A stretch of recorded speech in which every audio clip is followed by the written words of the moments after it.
Karena hari ini banyak sekatan-sekatan yang terkadang membuat masyarakat takut kepada polisi, masyarakat takut kepada TNI, padahal mereka adalah orang-orang yang berhak mengayomi kita bersama. Untuk apa kita takut kalau seandainya kita berada di dalam satu barisan menyembah Allah dan mentauhidkan Allah, berubudiyah kepada Allah Subhanahu wa taala.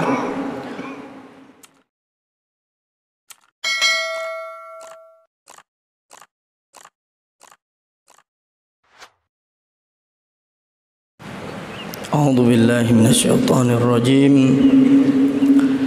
Bismillahirrahmanirrahim. Assalamualaikum warahmatullahi wabarakatuh. Alhamdulillah. Allahumma salli ala sayyidina Muhammad ibn Abdullah wa ala alihi wa ashabihi wa dhurriyyatihi wa mawalah. Subhanaka la ilma lana illa ma 'allamtana innaka antal alimul hakim. Rabbi shrah li sadri wa yassir li amri wahlul 'uqdatam min lisani yafqahu qawli, amma ba'd.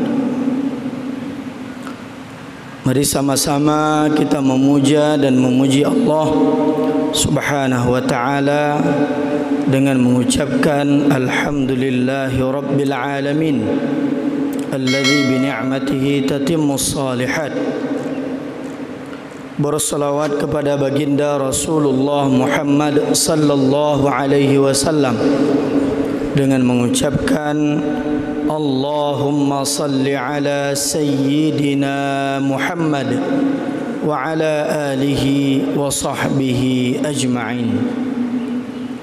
Mudah-mudahan dengan senantiasa kita bersyukur kepada Allah atas nikmat dan karunia-Nya, selain daripada nikmat iman dan nikmat Islam, hari ini Allah memberikan nikmat terbesar kepada kita, yaitu nikmat sehat pikiran dan fisik, sehingga kita dapat melaksanakan ibadah solat fardu subuh secara berjamaah. Banyak orang-orang yang fisiknya kuat, badannya sehat, akan tetapi akalnya tidak sehat, sehingga tidak difardukan solat kepadanya. Banyak juga orang yang sehat akalnya, akan tetapi fisiknya tidak baik, fisiknya tidak sehat, hingga dia tidak dapat melakukan salat secara berjamaah. Ada juga orang yang sehat fisiknya ditambah akalnya yang sehat, bahkan kecerdasannya di atas rata-rata, akan tetapi taufik dan hidayah Allah belum menyentuh hatinya, sehingga dia juga belum bisa melaksanakan ibadah solat subuh juga secara berjamaah. Maka syukur kita kepada Allah, Allah masih menjadikan kita orang-orang di dalam barisan yang dipuji oleh malaikat, yang dipuji oleh Allah Subhanahu wa ta'ala, yang sanggup mengalahkan hawa nafsu untuk kita kalahkan dan kita menang melaksanakan ibadah solat subuh secara berjamaah.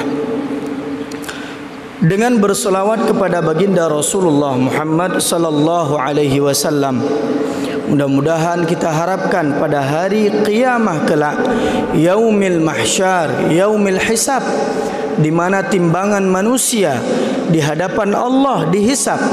Wa kulluhum atihi yaumal qiyamati farda, karena setiap manusia menghadap Allah itu sendiri-sendiri.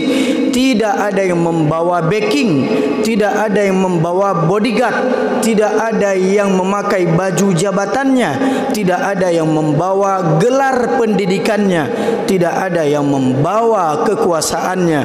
Semua menghadap Allah sebagai hamba yang hina di hadapan Allah, mempertanggungjawabkan perbuatannya di dunia. Allah akan menghisab. maka ketika kita membutuhkan pertolongan, kita membutuhkan orang yang membela, maka Rasulullah sallallahu alaihi wasallam satu-satunya harapan kita. Maka dengan memperbanyak salawat kepada baginda, kita harapkan agar Allah mengizinkan syafaatul kubra daripada Rasulullah sallallahu alaihi wasallam. Berikut kepada keluarga, sahabat beliau sekalian, tabi'in, tabi'ut tabi'in, para ulama al-mufassirin, para ulama usuliyin, para ulama mutaqaddimin dan ulama-ulama mutaakhirin hingga para ulama yang mu'tabar. Hadirin yang dimuliakan oleh Allah Subhanahu wa taala. Satu kebahagiaan pada subuh yang mulia ini, kan karena long je menjerama. Kebahagiaan di hadapan kita tadi yang membaca seremonial acara adalah seorang Kapolsek, ya, Bapak Faisal. Kita harapkan ke depan seluruh pejabat-pejabat pemerintah mengikuti sunnah hasanah ini.